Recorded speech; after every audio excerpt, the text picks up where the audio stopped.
K98 Talk is expanding its lineup for 2015. This means we are expanding our advertising base. Whether you're a startup trying to push through to the next level or an established business trying to supplement your advertising budget, web-based advertising is a solid investment. Thanks to Talk's newest partnership with TuneIn Radio and instant access to our sister station, K98 FM, we give at a reasonable cost. Interested parties should email us at sales@k98fm.com. In these uncertain economic times, you've got to do whatever you can to save money. One of our biggest expenses can be our cars, especially when unexpected repair bills hit. Not anymore. If you own a vehicle with less than 130,000 miles, is less than 12 years old, has a warranty about to expire, or even no warranty at all, you could stop paying for car repairs. Roadside assistance, towing, and rental coverage are all included. Don't wait for the next repair. Make one free call right now to see if you qualify. If your vehicle is less than 12 years old, has less than 130,000 miles, even if it's out of warranty, paying for car repairs can become a thing of the past. Call us right now and get your car protected before your next repair bill hits. Get protection and no more repair bills. Call 800-696-1030. Again, 800-696-1030. That's 800-696-1030. 800-696-1030. Joe had huge problems with the IRS. I knew it was coming. I hadn't filed taxes since 1990. All the IRS letters coming in added up to a nightmare. It got up to like $68,000. My heart started beating fast. It's like, there's no way, man. I mean, I ain't going to be able to do this. Then they stopped his paycheck. So that's when I started making phone calls and found U.S. Tax Shield. U.S. Tax Shield went to work immediately. They just took the bull by the horns. What blew my mind is he called the IRS right then and there. So why is U.S. Tax Shield A+ rated with the Better Business Bureau? Joe knows. They saved me a ridiculous amount of money. If you owe more than $10,000 to the IRS or state, choose the company Joe chose, U.S. Tax Shield. It was the best decision I made. U.S. Tax Shield is the way to go. Life is good. Thank you, Lord. Call 800-471-3287. U.S. Tax Shield. Boo-rah. Yes. 800-471-3287. 800-471-3287. Game on, where progressives fear us and rhinos tremble. Welcome to the political jungle. I'm JD. This is Stacey. No one is safe. No one is spared. Lock up the children. And the old folk. Welcome to the world of liberservative conservatarians.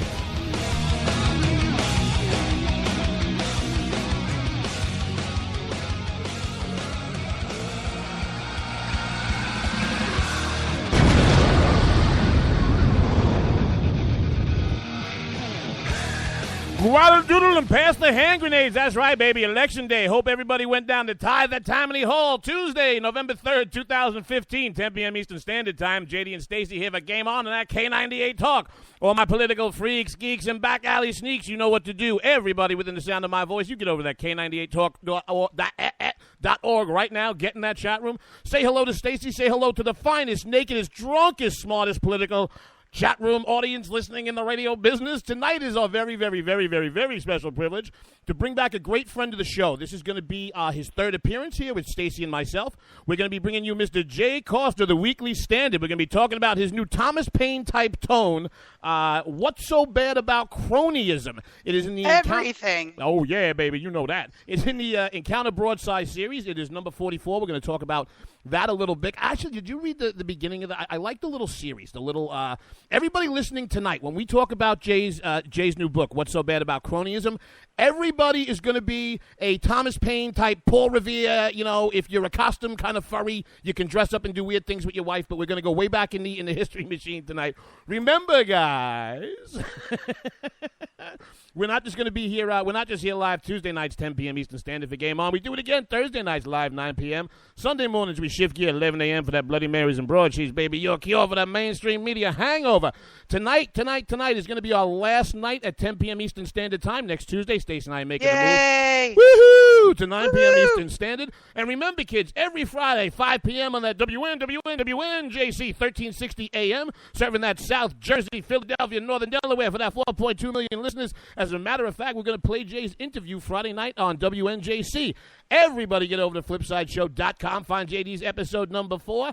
After the show, you know what to do. Not during it. After the show, you get over to Spreaker.com. Hashtag JD and Stacey. You find out everything we've been doing here with that Ricky Ticky Tavi Rick Ramos into that K98 talk. Ain't that right, baby? That's correct. Whether you like it or not. I absolutely love nights like this. I get all psyched. I get all the bell starts going. I love having smart, brilliant political guests.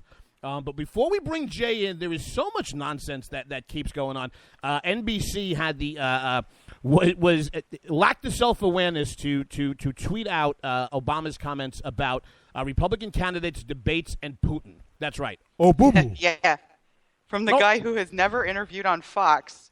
Nope. Liking CNBC debate was a little bit of a problem. Nope. Let me be very clear. I always make Vlad take me out to dinner before I get screwed by him. Yeah, right. Something like that. Good Lord.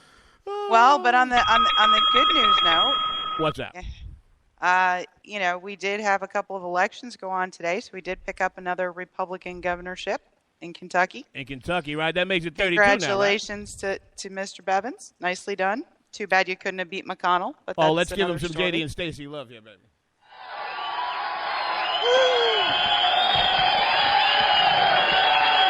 I know, right? But we're stuck with Magoo as the Senate Majority Leader. Ugh. Say it with me. Ugh. Okay, hold on. Let me reset the audio bubble here. All right. Here we are. And then for fans of the show, next Tuesday night when we're on at 9 p.m., I think we're still working out whether we're going to do a kind of debate as we go or whatever it is, but we'll figure it out and we'll let you guys know Thursday, Friday, and Sunday. Okay, without further ado, Stacey and I would like to bring back, as a matter of fact, great story about, I don't even know if Jay knows this. Jay was one of our first really big name, like really cool political writer guests. And we grabbed him at CPAC because we were at the end of Radio Row, and his representation at the time, I think it was Javelin, they were great. And somehow the girl started at the wrong end of Radio Row, and she's like, oh, would you like to interview Jay Cost? And we're like, who? And like Jay Cost, like, oh, yeah.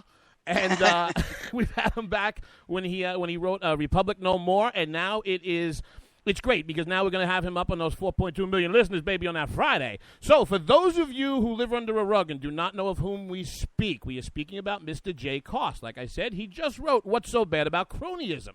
Now, cronyism costs the U.S. hundreds of billions of dollars per year and is threatening to transform our republic into an oligarchy in which the rich dominate the middle class. So says Jay Cost, baby, that top political analyst and widely published conservative author. He's going to give you his view here on What's So Bad About Cronyism. Mr. Cost has been a top political analyst for a decade. He is the author of A Republic No More. Stacey and I both love that book. Big Government and the Rise of American Political Corruption. If you don't have it right now, shoot that lock off your wallet, baby. Go buy it. He also has written Spoiled Rotten, A Critical History of the Democratic Party. Currently, you can find him at that Weekly Standard. His work has been featured in Wall Street Journal, Fox News, New York Post. You name it, he's been there. He is a Pittsburgh native who grew up as a Pirates fan, so he wanted to bring him on to his very own special Jay Cost. We're from the town with the great baseball team. We cheer the Pittsburgh Pirates. Where winning for so long was only a dream. We cheer the Pittsburgh Pirates. Ladies and gentlemen, Mr. Jay Cost. Jay, welcome back to the show. Hey, thanks for having me. Oh, man, we don't want to have anybody else. Obama called us. He wanted to give us 2 hours. We said, Obama, we got Jay Cost, baby. There you go. And with great bumper music, too, by the way. Thank you very much. You a sledge? You like that 20-pound sledge, huh? That's right. All righty. Okay, so we had Jay on when he had written A Republic No More. And again, if you don't have that book, buy it, buy 2, give 1 as a gift. He has what would you refer to this as, Jay? A tome, a pamphlet, a wake-up call? I think probably all 3, a tomey, pamphlet that's a wake-up call. And I love the way. I love the way. Well, that it looks like the series itself is pretty interesting and trying to be fairly timely in some of the things that it covers. I mean, this is number 44, so they've been at it a while. They have, yeah. They're supposed to be sort of short essays that basically are, a chapter of a book that take on a controversial subject or a topical subject. And the idea is, you put the kids to bed, you pour yourself a glass of wine, or if you're like me, you pour yourself a bourbon, and you can finish it before you yourself go to bed. Nice, baby. I do that Scotch whiskey, that Macallan. That's a good way to go. I have no objections to that. So the way that they actually describe this series, and for those of you, and I'm going to tell you something, folks, I honestly did more thinking in these 50 pages than some of the really longer works that I've read. I mean, it is succinct, it is to the point, it packs a punch. I have more questions written down than from some of the longer books I read. It said, inaugurated in the fall of 2009, Encounter Broadsides are a series of timely pamphlets and ebooks from Encounter Books, using an 18th century sense of public urgency and rhetorical wit. Think the Federalist Papers and common sense. How did you get hooked up with Encounter Broadside, Jack? Well, A Republic No More was published by Encounter. And the publisher of that of Encounter is Roger Kimball, who writes for the New Criterion, and he and I happen to both have an affinity for James Madison, and so when I submitted A Republic No More to him, I had no idea what the reaction was going to be, but he really liked it, and so a couple months later he came back and said, hey, do you want to do a version of your big book in the broadside format? I said, hey, that'd be great. So here we are. So cool. All right. What is cronyism and why does it happen, brother? Well, cronyism is the misuse of public resources for private purposes. So it happens whenever politicians give some kind of government subsidy or benefit or favorable regulation, or even look the other way on a policy issue for the benefit of their friends, sometimes even themselves, future employers, lobbyists, interest groups. Really, any time the public authority is used to benefit some private faction in society is when cronyism happens. And cronies that's just another way of saying friends of politicians. So cronyism is politicians using our tax dollars to help their friends. Okay, well, and you go through some of the historical references to this and direct patronage, which we don't have anymore. Can you talk about maybe the difference between patronage that we saw early in the country's history and the type of cronyism we see now and what it looks like? Sure, that's a great question. There's some important similarities. One of the reasons why politicians have cronies, in fact, the main reason they have cronies, is because elections are expensive. In the United States of America, it costs a lot of money to campaign and to win elective office. And you know what? It's cost a lot of money for a long time. It costs a lot more now than it used to, but it always costs a lot of money. And so politicians have to develop these, bases of, cronies, build their electoral resources. And that was where the original patronage system came in. The original patronage system was the political parties, when they won office, they would just take all the government jobs, the post office jobs, the Treasury Department jobs, the land office jobs, just everything, and they would just distribute them to their campaign workers. So it's basically a way to, pay off their cronies with public jobs. We got rid of that, and we replaced it with another system, but it's still the same basic principle where politicians reward their friends with public policy, with government policy, in exchange for help getting re-election most of the time. And for those of you who are just joining us, we are with the Weekly Standard's own Mr. Jay Koss talking about his new tome, What's So Bad About Cronyism? Stacey's answer is always everything, because she's right. You know what, Jay? The answer that you just gave right there, it made my head shift a gear for a second. The way that the House election cycle is set up every 2 years, and if you look at the current, what it basically takes, like you just said, to stay an incumbent politician. Later on in the book, you actually get into politicians who create and sustain these programs are actually part of the problem. It's not actually the programs themselves. In your mind, is the House 2-year cycle set up right now to almost fail or to guarantee more cronyism than you may see in the Senate, because basically you're elected and you got to go raise that money because you're going to be right up for election again? Well, I think they reinforce each other.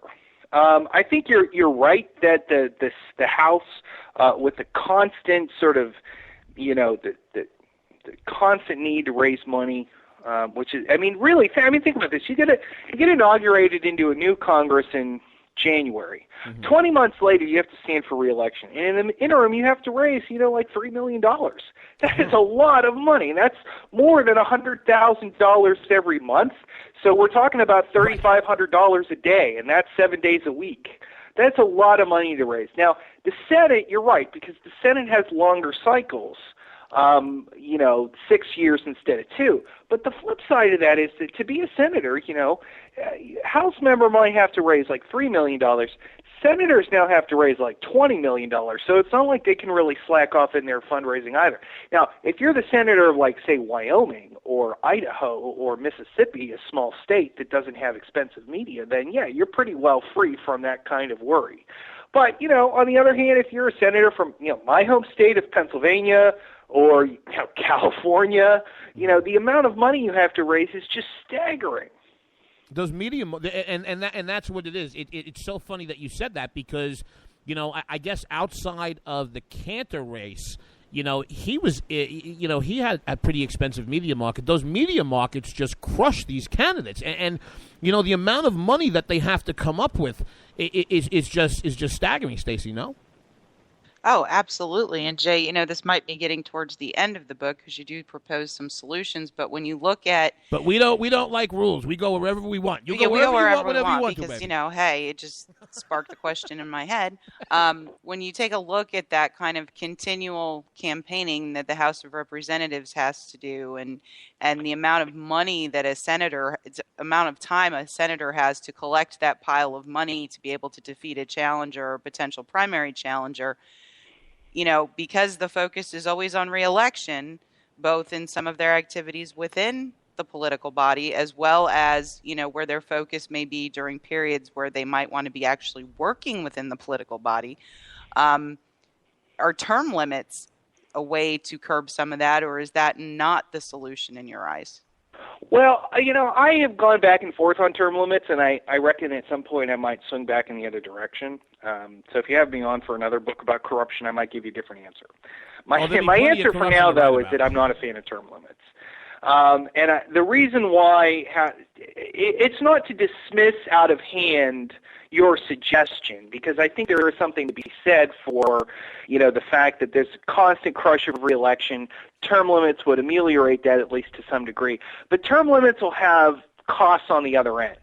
And I think that the costs I think we can really appreciate them when we look at the Obama administration, which has really very superciliously just ignored, or even worse than ignored, thumbed its nose in the face of the Congress.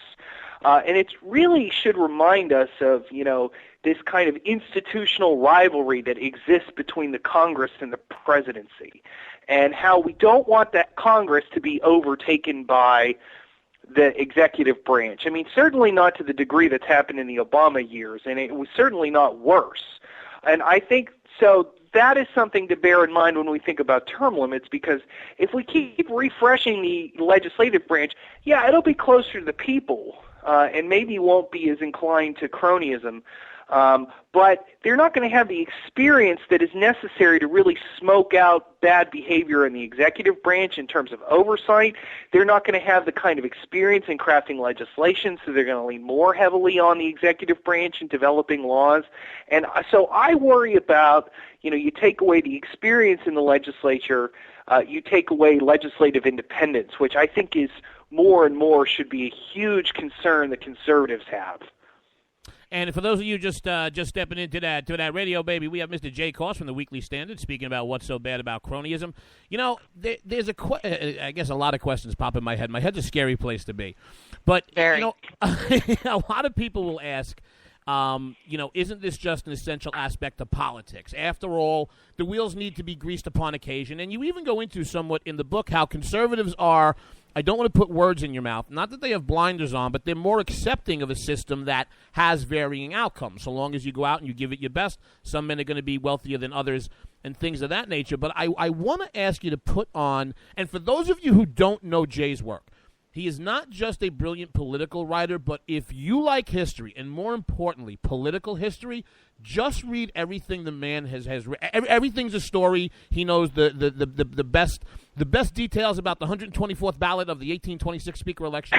But let me ask you to politically psychoanalyze the average voter for a second. I know this. Stacey knows this. You know it to the point that you wrote a book, putting up an alarm about it. But why is it when – I'll give you a perfect example. There was an election here just now. There were some local officials who I know personally. They've done well in office. And a story broke out. And it was, hey, friends and family had contracts. There was no crime. Why are we serially surprised that this cronyism that's been going on since the founding, since the beginning of man, why are we serially surprised when it happens?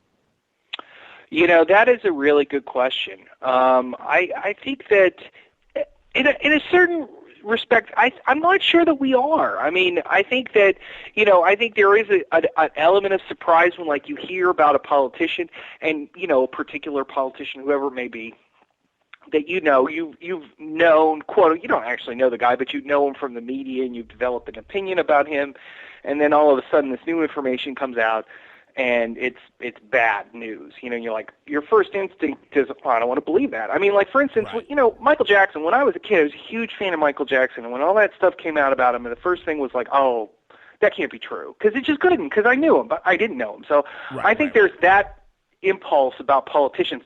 But I think that if you ask people in general, like, don't ask them about particular politicians, but ask them about politicians in general, they'll give you extremely negative answers. I mean, to the point where, they trust used car salesmen. I mean, that's the old joke now, that, like, used car salesmen used to be the least trustworthy people around. But now, amazingly, now it's politicians who are trusted even less. So I think there's that kind of element as well, where, we sort of have this bias towards people that we see in the news, but maybe kind of deep down we know that, there's problems and that they're in fact part of the problem. Look, and I'll tell you, I think that partisanship has an influence on this as well, because partisanship, the parties want you to treat this.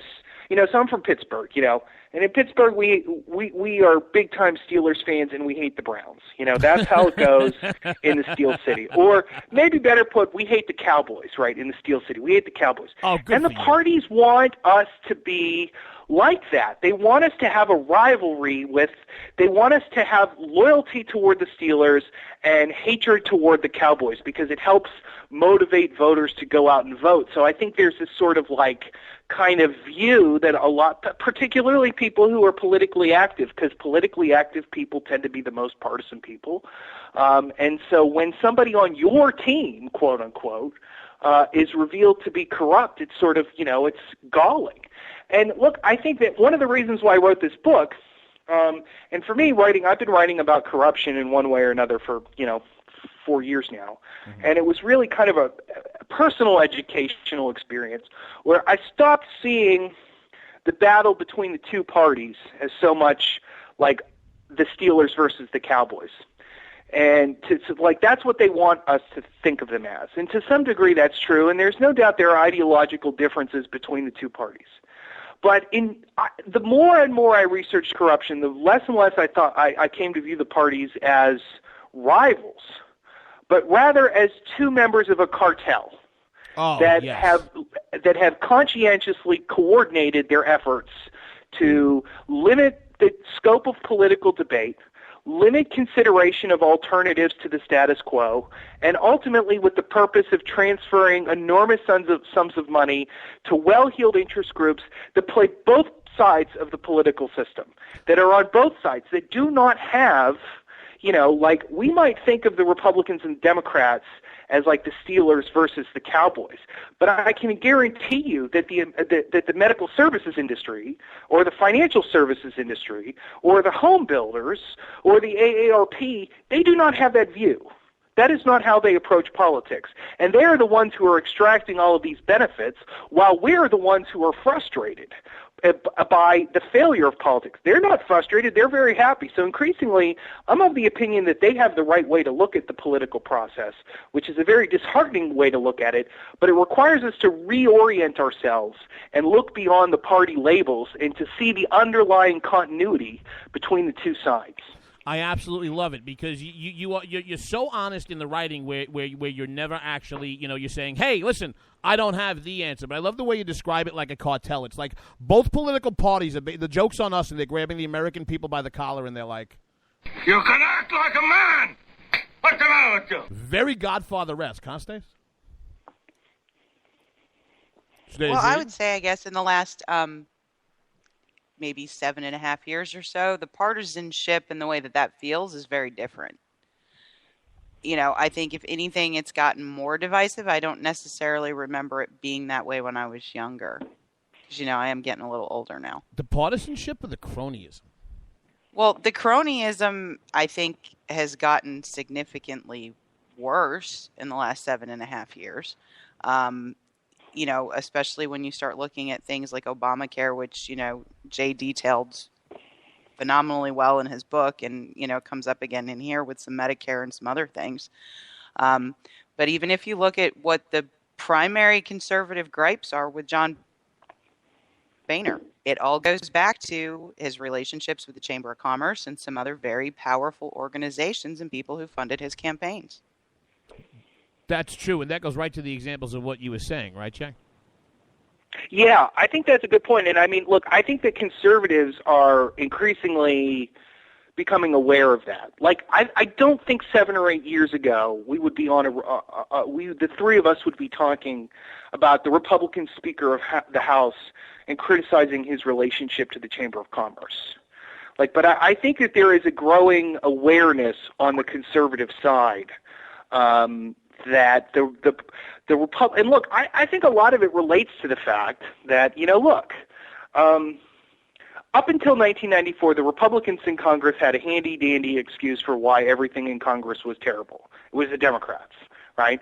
They could blame the Democrats because the Democrats had been in charge of the House of Representatives without sacrificing that majority for 40 years. So it was an easy thing to blame them for. Anything that was wrong in Congress, it was the fault of the Democrats. But in the last 20 years, since 1994, the Republicans have held the House, for 16 of those 20 years. So it gets harder and harder to blame the Democrats, especially in light of if you go back and think about the campaign of 1994, and the premise of that campaign was that you vote the Republican Party into office, you're voting for soup to nuts reform of the way government works. Have we had that? Absolutely not. And we can no longer, so we look at that, and we can't blame the Democrats for, we can blame the Democrats for Obamacare because that was entirely their baby. But you can't blame the Democrats for the Farm Bill. You can't blame the Democrats for the highway spending bill. You can't blame the Democrats for all the pork barrel and wasteful spending programs that got inserted into the Cromnibus at the end of last session at the very last minute under the cover of night. That is all on the Republicans. And so I think that there's an increasing awareness among conservatives regarding the disjuncture between what the Republicans say on the campaign trail and what they actually do when they're in Washington. That's great, and I want to hold that right there. We're going to take a commercial break. Jay Costa is so good, we actually skipped the first commercial break. We're going to pay a couple of bills. Coming back on the other side, we have Jay Costa, the Weekly Standard, talking what's so bad about cronyism. We're going to talk a little bit what I do like about this book, and most of what Jay writes is he just does not hit the other side. Before we go to break, though, we just have to tell Jay that conservative politics is not the Steelers and the Cowboy, baby. It's that. Oh. One more time. Who is that? It's Tuesday. I have to listen to that on Sunday.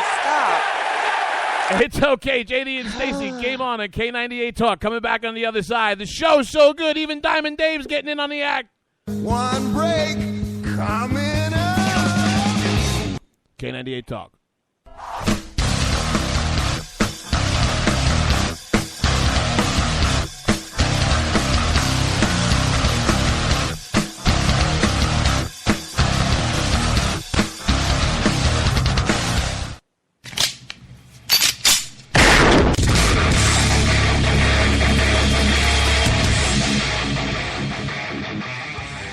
This is Slickery Trigger for Rebel Road Tactical. With proper care and feeding, your pistol will be ready when you need it, there to save your life. Shouldn't your gear be that good? Whether you need a holster for comfortable everyday carry or a tough-as-nails holster for your next training course, Rebel Road Tactical has what you need. Check us out on the web at rebelroadtactical.com.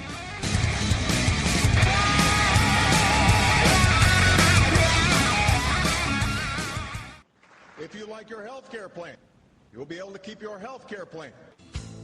This is the most transparent administration in history. Not even a smidgen of corruption. Fact is, we had 4 dead Americans. What difference at this point does it make? If you got a business, you didn't build that. The feeling most people get when they hear Barack Obama's speech, I felt this thrill going up my leg. I don't have that too often. Steady. It's time to hear the truth about America's biggest challenges. Ricky Robinson, host of America Off the Rails, will tackle the important issues facing America today as he tries to keep America from coming off the track. Get ready to hear the truth every Monday through Friday starting at 7 p.m. Eastern, 6 Central, here on K98Talk.com and the Spark Radio Network. Welcome to the face. Welcome to the face of the new democracy. Are you conservative in a world of liberal? Yep. Mm-hmm. Well, you're not alone. Hey, I'm Daniel Stafford, host of the Stafford Voice, and I'd like to invite you to tune in each Monday, 10 p.m. Eastern, where I'll break down the events of the week, and together we'll learn about how they affect you. So, sit back and get ready for the good, the bad, and the ugly of talk radio right here on K98 Talk.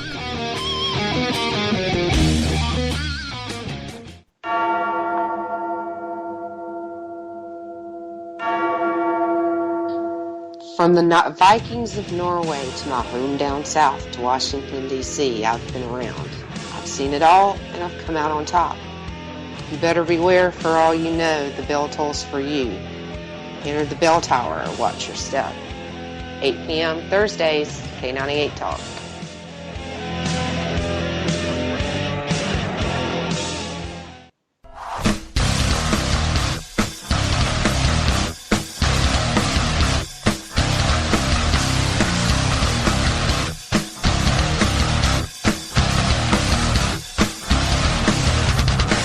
Welcome back to all our political freaks, geeks, and back alley sneaks. JD and Stacey here on Game On that K98 Talk. Everybody in the sound of my voice, you know what to do. Get over to K98Talk.org right now. Get in that chat room. Say hello to Stacey. Take your clothes off with everybody else. We let the guests keep their clothes on. Only the radio audience is drunk and naked. Jay Koss going to keep them clothes on. Remember, guys, we're not just here live Tuesday nights, 10 p.m. for Game On. We do it again Thursday nights, 9 p.m. Eastern Standard Time. Sunday, Shift Gears, 11 a.m. Bloody Marys and Broadsheets.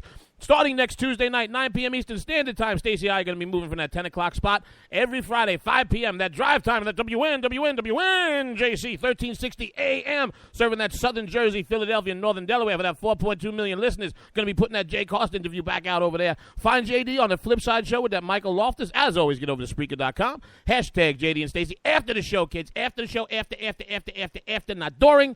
And your hashtag JD and Stacey, you find out everything we've been doing here with that Ricky Ticky Tavi Rick Robinson. Want to bring back in and welcome Jay Koss from the Weekly Standard. We've been talking about what's so bad about cronyism.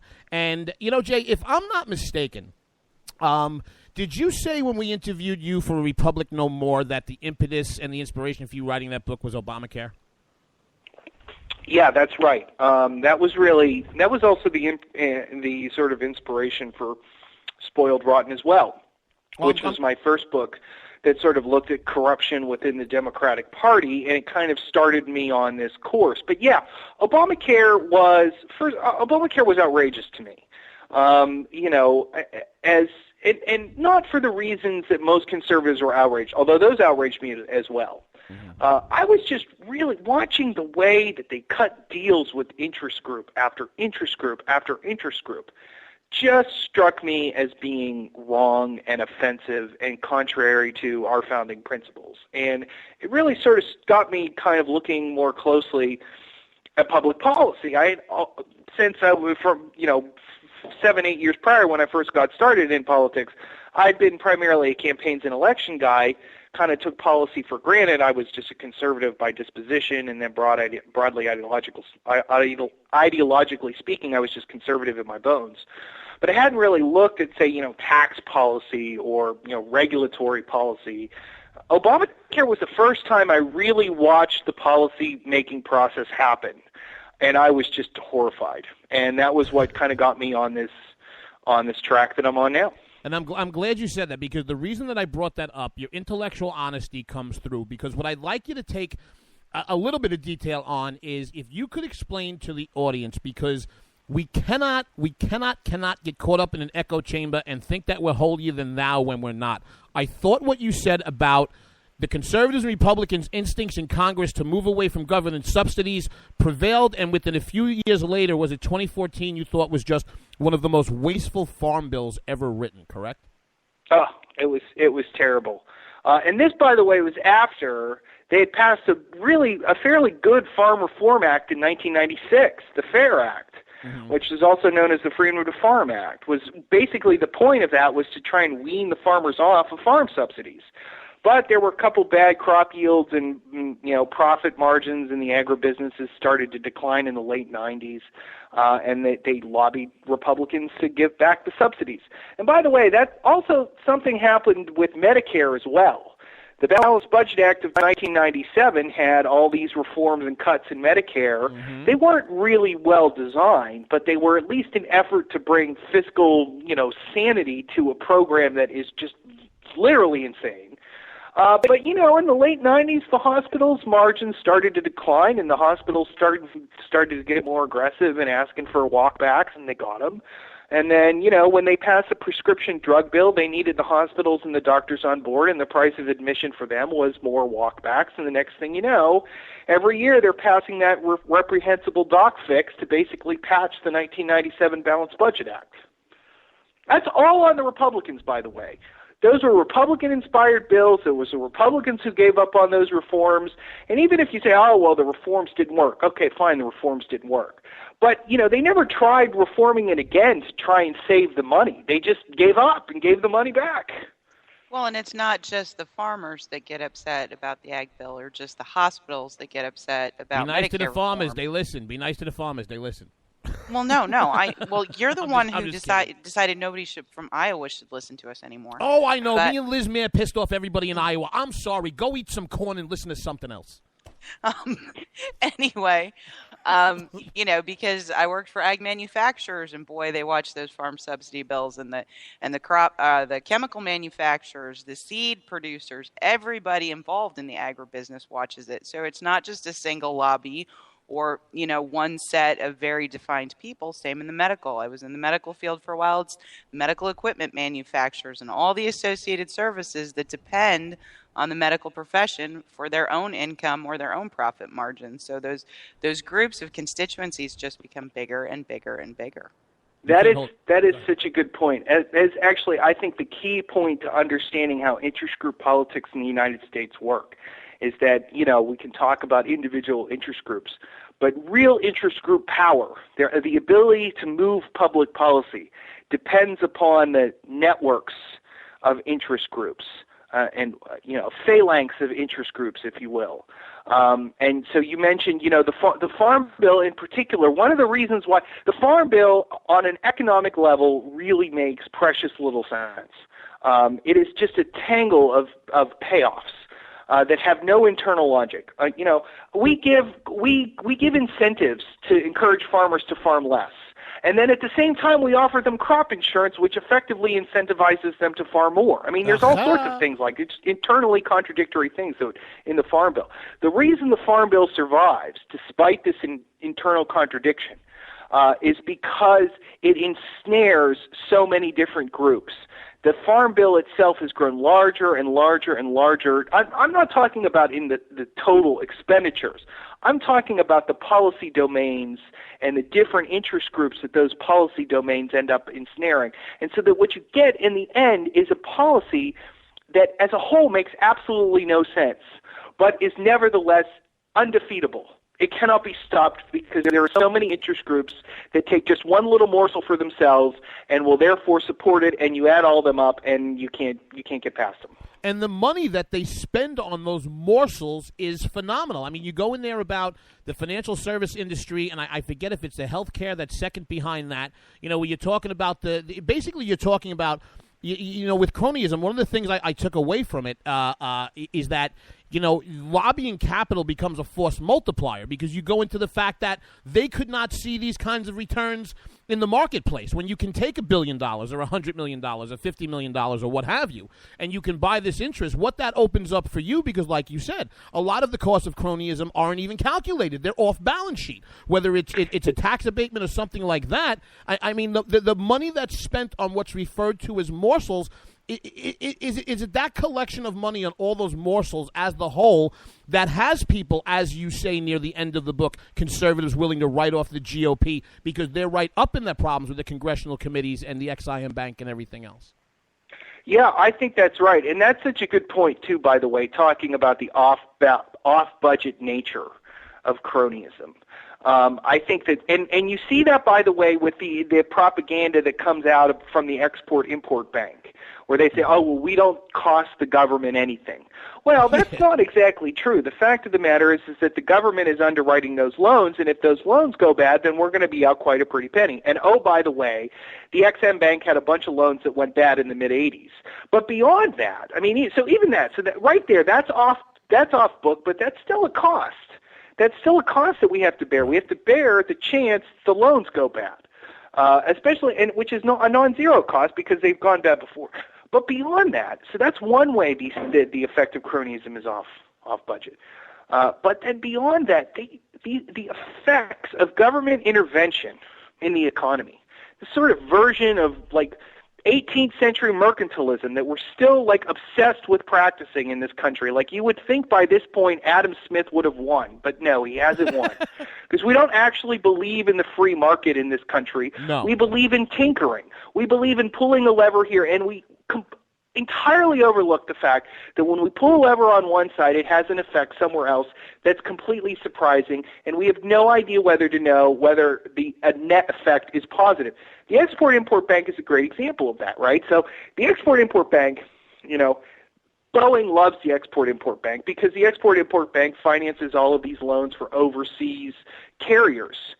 Delta hates the Export-Import Bank because Delta is in competition with those overseas carriers, and those carriers are getting subsidized federal government loans to compete with Delta. So you tell me, in net, are we any better off? We're helping Boeing but hurting Delta? That doesn't make any sense. And that is the problem a lot of times with cronyism, is that on the merits, you look at an institution like the Export-Import Bank, and you say, this bank doesn't make any sense. This agency has to go. That's not to say that we should support government. You know, government can't support exports in theory. I personally am opposed to it. But, you know, look, if we're going to redesign things from the ground up, maybe we would want to rebuild, you know, and rebuild it in a way that subsidizes or helps exporters. Okay, that's a worthwhile government endeavor. The fact of the matter is that the way we actually do it is terrible, and we should get rid of it. But we can't get rid of it because all of these interest groups draw benefit from it, and they lobby to keep it. And that is sort of one of the lessons that you sort of develop when you look at cronyism, is that a lot of times when these policies start, they make sense.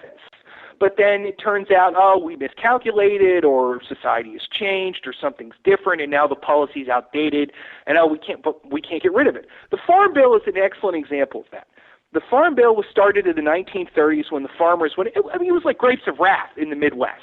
That's how bad it was. Mm-hmm. And we needed to do something for the farmers because the farmers were just desperate. So we started a farm subsidy program. Well, now farmers make more money per capita. The average farmer makes more money than the average non-farmer. So what are we still doing with so much money wrapped up in farm subsidies? Well, it doesn't make any economic sense anymore. As a matter of fact, economists will tell you that economists will tell you that farmers, you know, the economics of farming have now become so advanced that farmers can anticipate where the market is going, and they can adjust their outputs in such a way that they don't need subsidies the way they used to.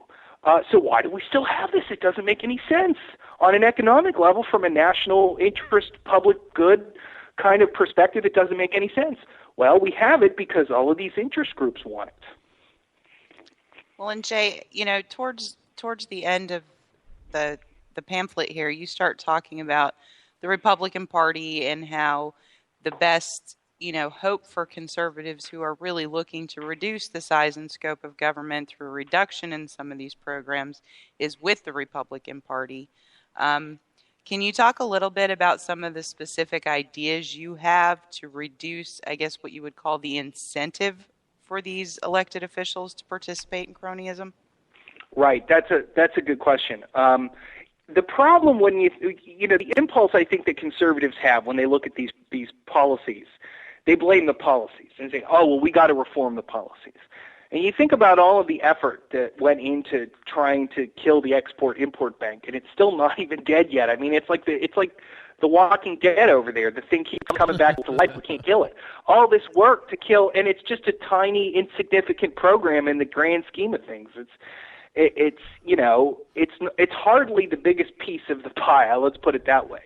And yet we can't seem to get rid of it. And even to the extent that we have been successful, it's taken enormous effort. So that tells me that, I think we need to start looking beyond the policies.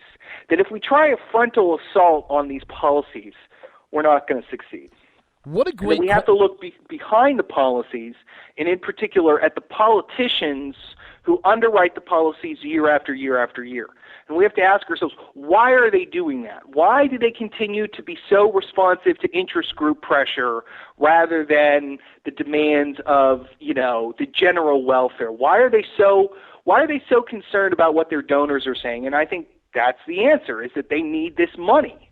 So for me, what conservatives need to do is ironically enough, is to take a page out of Ralph Nader's playbook and start looking at campaign finance, because campaign finance is at the root of the problem. Because these politicians need so much money to win re-election, it makes them amenable to the kinds of policies that we've been discussing. Because the Farm Bill, the federal funding of housing, the waste and fraud and abuse in Medicare, all of these things that they don't do anything about they don't do anything about them because they get so much campaign money from the interest groups that have a personal stake in these programs. And that's what we have to dislodge. It's so funny, Jay, when you were talking about Delta and XIM, it was, to my mind, it's one of those political equivalents of when size matters, because in my mind, I think that, Delta as a large multinational corporation, there's a lot of cronyism inherent in being a business that large, and you generally get your way. Then you turn around as Delta, and all of a sudden you can't believe it. You're actually out-cronied by size, because being that you're a global multinational and can usually get what you want through your cronyism, now you're being out-crony-sized by the fact that it's the XIM Bank and sovereign states and the federal government. And to Stacey's point about fixes, on page 29, you say, but in other instances, this means common sense fixes are never even mentioned, let alone considered. You go into a little bit about the semi-sovereign people by political scientist E.E. Schatzschneider. And I wish, would you go into a little bit about the mobilization of bias, and is anywhere in there can some of these solutions be found? Or in understanding that, can that help us better find some of these solutions? Yeah, that's a really good question. The way to think about the mobilization of bias is thinking about it as the committee chairman. Okay, everybody on the committee gets a vote, but the chairman decides what we vote on. So the mobilization of bias is an effort behind the scenes to determine what we're actually going to debate. And so I use that in the section that you mentioned in the book. I use that in reference to Medicare, because there is an enormous ideological debate about Medicare in this country. It's the Ryan plan versus, single payer, which is the status quo. That's the debate. And it has dominated pretty much every political discussion for the last 30 years has had at least something to do with, Medicare along those lines. Should we privatize it or should we leave it as it is? Right? What is never discussed is the fact that leaving it as it is or not privatizing, or privatizing it, regardless of whichever way you go. There's the government estimates that there is $30 billion in Medicare claims paid out every year incorrectly. That is to say that some doctor or some, claimant somewhere filed a claim that they shouldn't have filed and they got paid. And so $30 billion, think about that. That is an enormous sum of money. So why, for goodness sake, why does the government not try to get it back? And believe me, they do not try to get it back. The Center for Medicare and Medicaid Services distributes about as much money as all but, say, like 15 of the wealthiest nations on earth. I mean, we're talking about hundreds of billions of dollars every year that pass through the Center for Medicare and Medicaid Services. They have a staff, I think, of about 5,000 people. They simply, and by the way, it's Medicare and Medicaid services, so a big chunk of that 5,000 is actually dedicated to Medicaid. So why don't we have if we're spending all of this money, why aren't we auditing it? Well, we're not auditing it because the medical services industry lobbies Congress so that Congress does not create the capacity to audit it. So every year, CMS releases a report saying how much money we lost in improper Medicare claims, but we do nothing about it. And this is where we get into the mobilization of bias. You never hear about this story because neither political party wants to audit Medicare. Neither of them do, because both of them receive massive infusions of cash from the medical services industry. And as large as $30 billion a year sounds, it's actually an underestimate of the total amount of money that's wasted. Because, when you pay out a Medicare claim, there's a formula somewhere along the line that determines how much should be paid out. Well, the medical services industry writes something like 90% of the formulas because CMS, since it has such a tiny staff, doesn't have the institutional capacity to actually figure out how much these procedures you should pay them out on. So they let the doctors and the hospitals and the medical service providers in general, they let them write their own reimbursement rates, which is an enormous conflict of interest. It probably increases the amount of waste every year in Medicare by a significant amount. And yet none of this is ever discussed. When the two parties talk about Medicare, it's always in the context of privatization versus more of the same. There's never any discussion about taking a serious look at whether or not Medicare, that CMS is actually spending this money responsibly. That is what cronyism on that level. When we're talking about cronyism on that level, we're not talking about, a job at some shipyard or some port. We're not talking about a post office job, position somewhere. We're talking about billions of dollars every year that are passing from the medical service lobby to Congress. And that's what it buys. It buys bipartisan silence. Literally have Jay left for 2 minutes. We've just had for the last hour Jay Cost from the Weekly Standard talking his new book, What's So Bad About Cronyism. It is in the Encounter Broadside series. It is number 44. Jay, we literally have you for about 1 minute 30, 2 minutes left. Where can the peoples go and buy What's So Bad About Cronyism? And then where can they double down and get a Republic No More for friends and family for gifts for Christmas? Well, I really appreciate that question.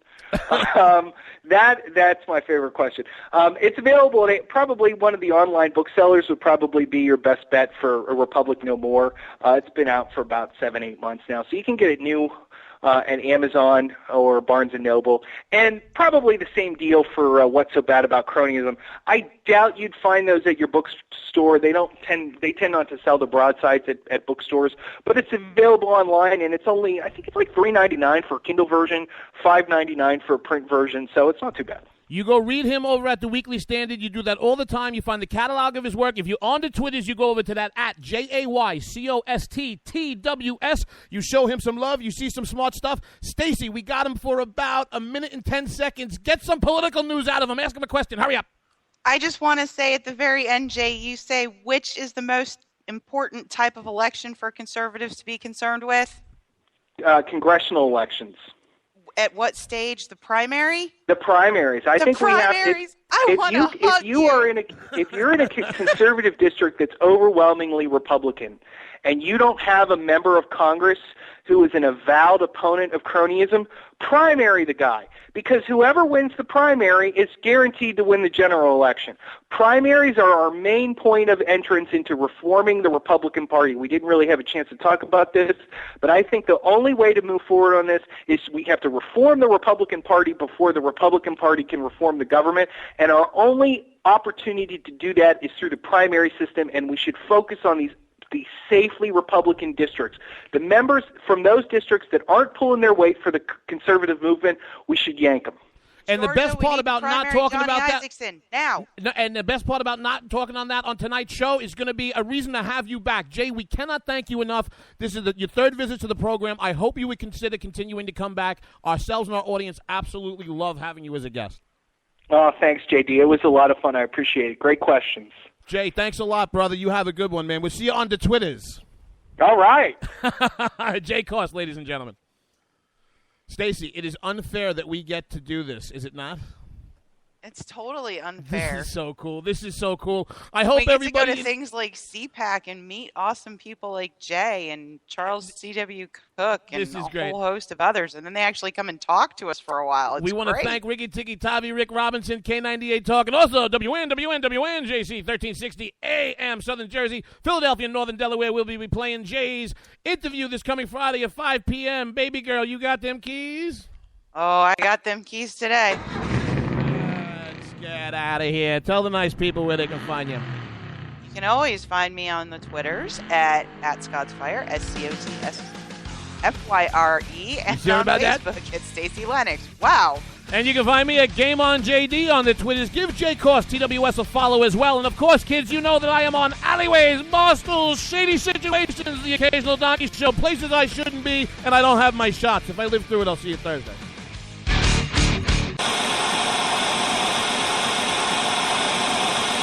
I'm looking for you, you Occupy freaks with your glitter bombs. Bring it on! Bring on the glitter. Everything has changed. Everything has changed in the last few years. Conservatives used to take it, and we're not taking it anymore.